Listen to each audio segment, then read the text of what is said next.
प्रस्तुत वीडियो में सी-टेट तथा यूपी-टेट के प्रीवियस ईयर क्वेश्चन पेपर का हल प्रस्तुत है। यह खंड प्रथम खंड अर्थात बाल विकास एवं शिक्षा शास्त्र पर आधारित है।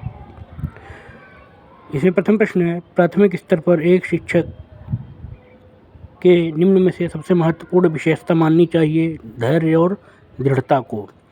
एक शिक्षक अपने लोकतांत्रिक स्वभाव के कारण सभी विद्यार्थियों को पूरी कक्षा में कहीं भी बैठने की अनुमति देता है। कुछ विद्यार्थी एक साथ बैठते हैं और चर्चा या सामूहिक पाठन करते हैं, कुछ चुपचाप बैठकर अपने आप पढ़ते हैं। एक अभिभावक को यह पसंद नहीं आता है। ऐसी स्थिति में निपटने का सबसे अच्छा उपाय यह है कि अभिभावकों को शिक्षक पर विश्वास और समस्या पर चर्चा करनी चाहिए। वह अवस्था जब बच्चा तार्किक रूप से वस्तुओं घटनाओं के विषय में सोचना आरंभ करता है, चिंतन आरंभ करता है, मूर्त संक्रियात्मक अवस्था है।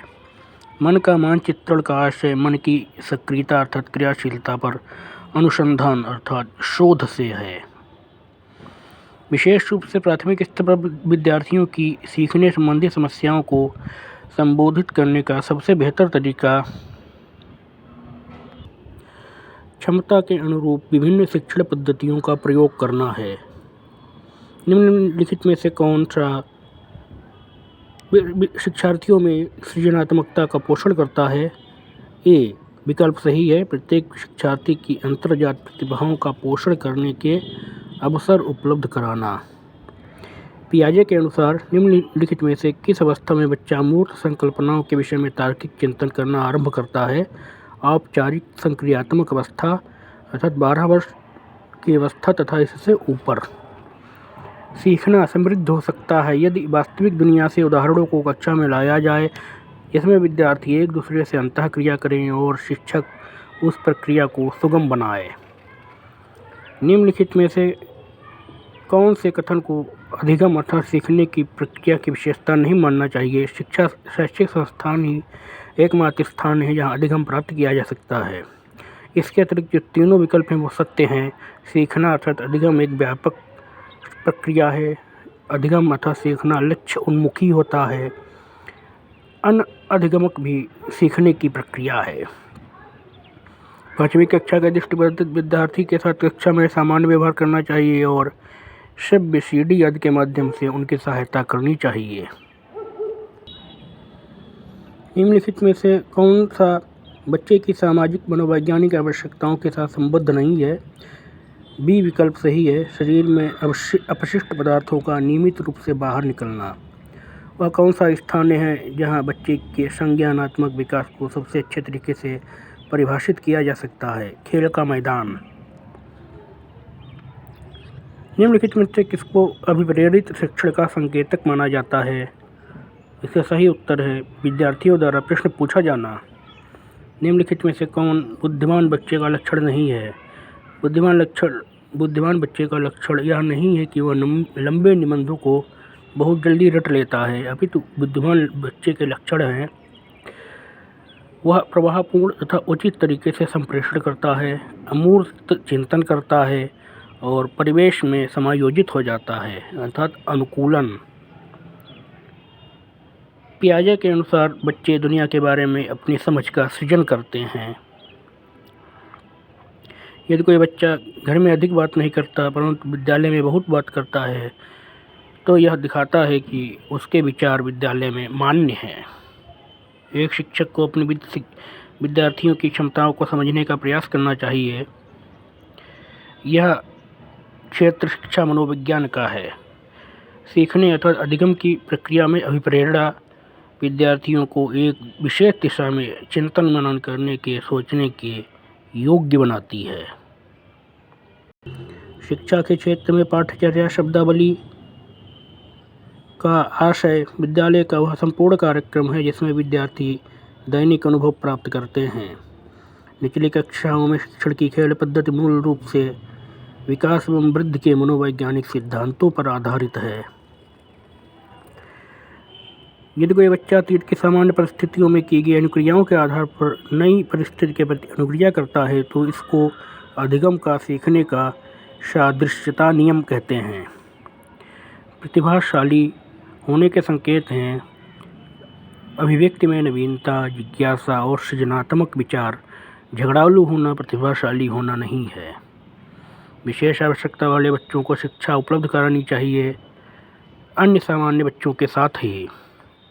आकलन को उपयोगी और रोचक प्रक्रिया बनाने के लिए शैक्षिक और सह शैक्षिक क्षेत्रों में विद्यार्थियों के सीखने के विषय में जानकारी प्राप्त करने के लिए विभिन्न तरीकों को प्रयोग करने के प्रति सचेत होना चाहिए।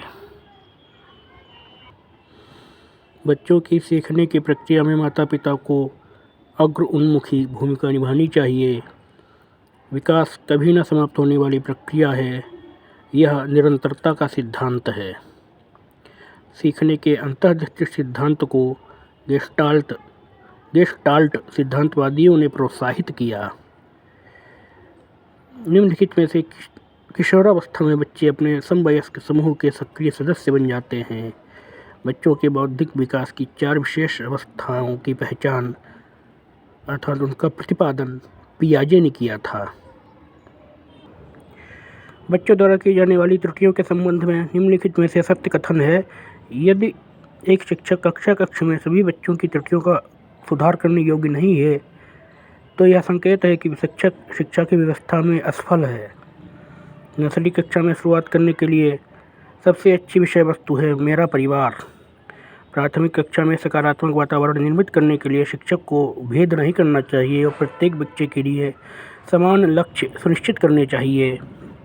एक बच्चा जो कि डिसलेक्सिया से ग्रस्त है, वह सा, वाज, न्यूक्लियर और अनक्लियर में अंतर नहीं कर सकता है।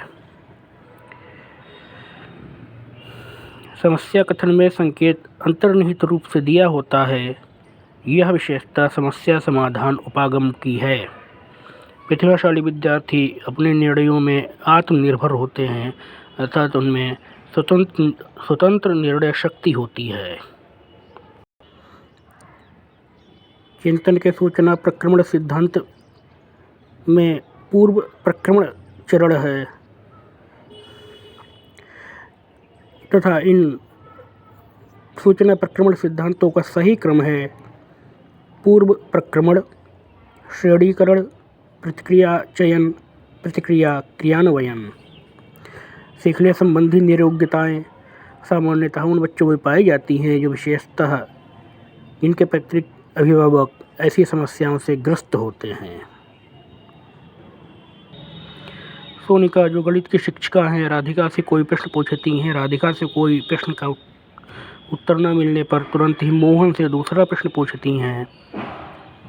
तब उसे अनुभव होता है कि मोहन उत्तर बताने में संघर्ष कर रहा है, तो वे अपने प्रश्न के शब्दों को बदलती हैं।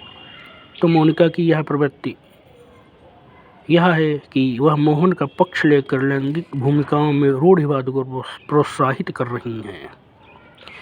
अधिगम अर्थात सीखने के लिए आकलन विद्यार्थियों की आवश्यकताओं पर ध्यान दिया जाना है।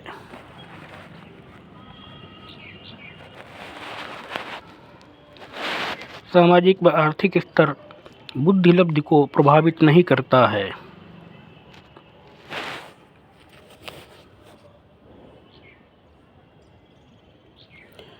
निम्नलिखित में सूक्ष्म गतिक कौशल का उदाहरण लिखना है। वाइगोत्स्की के सिद्धांत का निष्कर्ष यह है सहयोगात्मक समस्या समाधान। किशोर दुश्चिंता और स्वयं से सरोकार का अनुभव करते हैं। शारीरिक रूप से सक्षम बच्चों को सामान्यतः डिस्ग्राफिया होता है।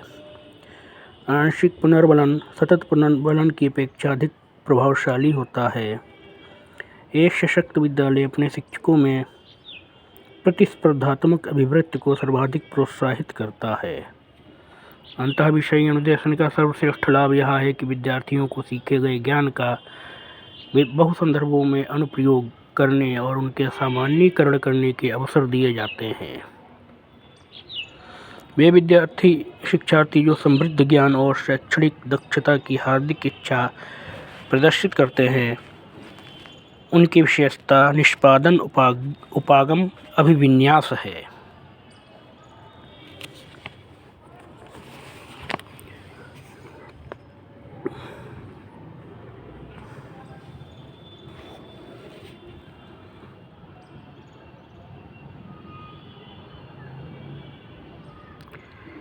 शिक्षक के अलावा सभी निम्नलिखित सभी को करते हुए समस्या समाधान को विद्यार्थियों के लिए रोचक बनाया जा सकता है।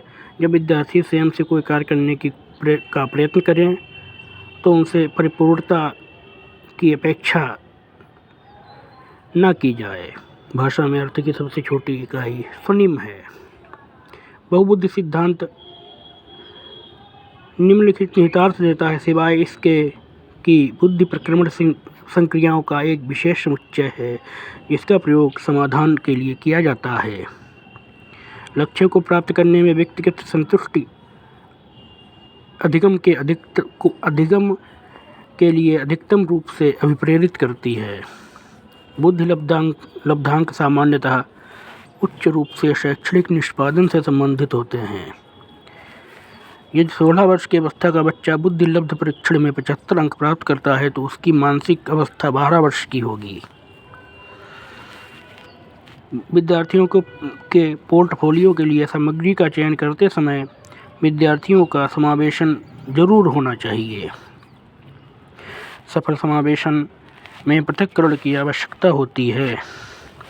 विद्यालय में लैंगिक भेदभाव से बचने का सबसे अच्छा तरीका यह है कि शिक्षकों द्वारा उनके लैंगिक पक्षपातपूर्ण व्यवहारों का अधिसंज्ञान किया जाए, अर्थात शिक्षक अपने व्यवहार में लैंगिक भेदभाव को न लाएं।